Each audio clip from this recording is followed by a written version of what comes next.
Today is Wednesday, January 12th, 2011. I'm on my way to Comic Book Craze to check out the new books that got released today. Not really sure what's coming out, but I'm sure something will pique my interest. About the reviews from last week, I didn't get to them, obviously. I probably won't get to them. I want to review Tony Stark's Parker the Hunter book by Darwin Cook. I want to review that, so that review should be coming out for that book pretty soon. But the rest of the books that I bought probably won't get that review up. But I will review the books that I buy today, so be looking for that as part of this video, hopefully. All right.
I'm on the way home from Comic Book Craze.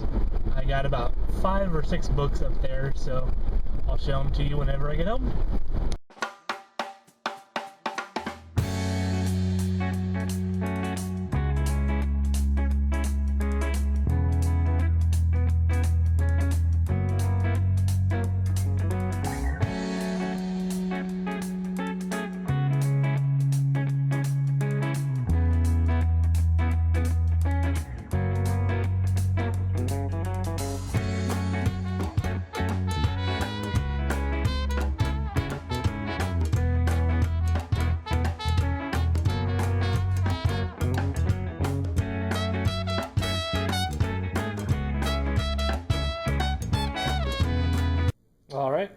So these are the books I got this week. I got X-Men #1. This came out a while ago, but I'm just now checking it out. There's a creative team. Looks like Gischler and Medina are doing the writing and the art for it. This is the start of the Curse of the Mutants story arc. I also got issue 2. It's by the same guys, Gischler and Medina. So I got both issues 1 and 2. So we'll see how this does. I've heard mixed reviews, but I'm a big X-Men fan, so I figured I'd check it out. I got today's issue of Amazing Spider-Man number 651. It's by Dan Slott and Huberto Ramos.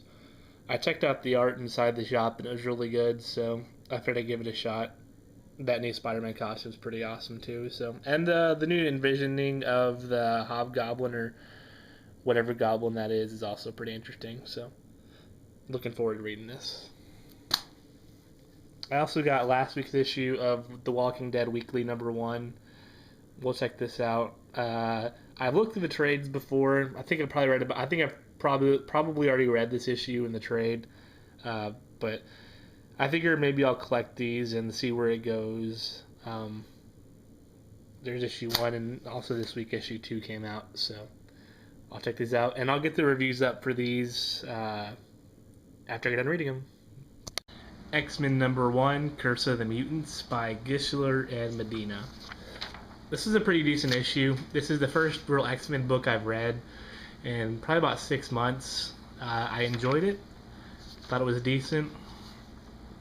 Starts off with this main vampire going into the city to detonate himself, explode himself, so he spreads some technologically enhanced vampire curse. It infects Jubilee, so she starts feeling the effects of it pretty soon. It's like a calling. Other people that were infected by the virus also have the same calling. Here's one chick, and she goes to some vampire monster who takes her to the leader of the vampire nation, whatever it is now. So Scott Cyclops puts together a team with Wolverine, Archangel, and Pixie to go investigate. And they stumble across the vampire little clan or whatever, and they take care of business pretty easy. And meanwhile, Jubilee's freaking out because he's turning into a vampire, and she's very sad. So with the information that Wolverine gets with his team, they decide to send out a pack of stronger mutants to investigate what's going on and to kill Dracula, because they think Dracula is the one behind it. Meanwhile, the plan moves on for the evil bad guy vampires. X-Men #2 by Gischler and Medina. This is the second part of the Curse of the Mutant story arc. This is also a pretty decent issue. It starts off with Colossus and Wolverine battling some big monster vampire type thing. There's the classic double team move by Colossus and Wolverine. They have a tough time beating the monster, so Storm shows up and zaps him with a lightning bolt, and that knocks him out for a while. They found some more of these monster vampire type things, and they're having a hard time with them. And the vampire hunter Blade shows up and ends up killing a few of them. They discuss what's going on as far as the vampire invasion and who's behind it. Apparently, Blade informs the X-Men that some vampire has unified the vampire nations and is now the leader of the vampires. So the X-Men get pretty freaked out. They also show the Vampire King, and his plan for world dominance is by infecting all of the mutants with the vampire disease and turning them all to vampires. He plans on doing that first by getting Jubilee to go and be turned into a vampire, thus bringing the X-Men to save her. This is, like I said, this is a pretty good issue. I'm looking forward to reading the next couple of parts to see where it goes. And the end of the issue, the X-Men decide that the only way to fight this guy is to bring back Dracula from the dead. So they're going to resurrect him. Probably in the next issue. The issue ends with Jubilee being officially turned into a vampire by the Vampire King. So that's going to be it for the reviews on this video. I'll get to the other reviews hopefully pretty soon. No guarantees. I definitely want to reread those Walking Dead books and get my thoughts out there as far as that series. Also, make sure you check out Thomas's The Good, The Not So Good, and The Ugg review. That should be up pretty soon if it isn't already. I also want to give a review up for Richard Stark's Parker, The Hunter by Darwin Cook. That's going to be like probably like a little 5-minute recap of the book and what I thought about it. I thought it was really good, so I'll be having that up here pretty soon. So thanks again for watching, and I'll have another video up next week of my trip to the comic shop. Bye.